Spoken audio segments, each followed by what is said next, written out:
Hero ஆயிட்டீங்க, கூட வந்து ஹீரோயினும் பிளாக் அண்ட் பிளாக்கு, நீங்களும் பிளாக்கு. ஏன்னா படத்துலேயே வந்து உங்கள் ஒய்ஃப் ஒர்க் பண்ணியிருக்காங்க. அங்கே ஏதாவது சாங்ஸ் பண்ணும்போது ஏதாவது சொன்னாங்களா? அவரு கூட தான் பிளாக் பேண்ட் போட்டிருக்காரு. ஹீரோயின் பார்த்து நீங்கள் தான் உட்காந்துருக்கீங்க.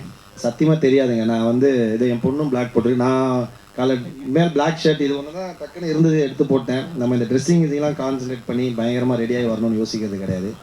ரேண்டமாக thank you sir, love you sir. So எனக்கு பிளாக் ரொம்ப பிடிச்ச ஒரு கலர். ஸோ அதனால் யதார்த்தமாக அதுதான் போட்டேன். ஆனால் நானே பார்த்து சர்ப்ரைஸ் ஆகிட்டேன். பிளாக் வந்தாங்க, நான் அந்த கேள்வி வரும்னு நினச்சேன். ஆனால் உங்ககிட்ட இருந்து வரும்னு கண்டிப்பாக நினச்சேன். ஏன்னா வந்து பிளாக் அண்ட் பிளாக் வந்துட்டுமே யாரும் இந்த கேள்வியை கேட்பாங்கன்னு. நான் நல்லா இருக்குல்ல, பிளாக் சூப்பராக இருக்குது. பிளாக்லாம் இல்லை தலை, யதார்த்தமாக அமைஞ்சிருச்சு. கலையரசன் சார், இப்போ சமீப காலமாக நிறைய ஜோடிகள் வந்து இந்த மாதிரி வீடியோ போடுறாங்க. ஜாலியான வீடியோ போடுறாங்க, சமையல் வீடியோ போடுறாங்க, சிலவங்க ஆபாச வீடியோக்களும் போடுறாங்க. ரொம்ப ட்ரெண்ட் ஆகுது, லட்சக்கணக்கில் சம்பாதிக்காங்க. அவங்களுக்குலாம் அந்த படம் என்ன சொல்ல வருது, என்ன வந்து சொல்ல கற்றுக் கொடுக்கும்? இந்த டேரக்டர் தான் கேட்கணும். பட் என்னன்னா, என்னோட பெர்ஸ்பெக்டிவ் வந்து நம்ம ஆன்லைனில் பார்க்கறது மட்டும் அது உண்மையும் கிடையாது, அது 100% அது மட்டும் உலகம் கிடையாது. ஏன்னா இப்போ எல்லாருக்குமே, இப்போ நீ இன்ஸ்டாகிராம் இதெல்லாம் பார்க்கும்போது எல்லாருமே சந்தோஷமான பதிவுகள் தான் போடுறாங்க.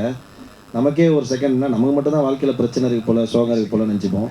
பட் எல்லாருக்குமே இருக்குது. பட் ஆனால் அவங்க வந்து அதை பதிவு பண்ணுறது, ஆனால் அது எல்லாமே இப்போ பெரிய பிஸ்னஸ் பிளாட்ஃபார்மாக மாறிடுச்சு. இப்போ அது பெரிய ஏர்னிங் பிளாட்ஃபார்ம் ஆகிடுச்சு.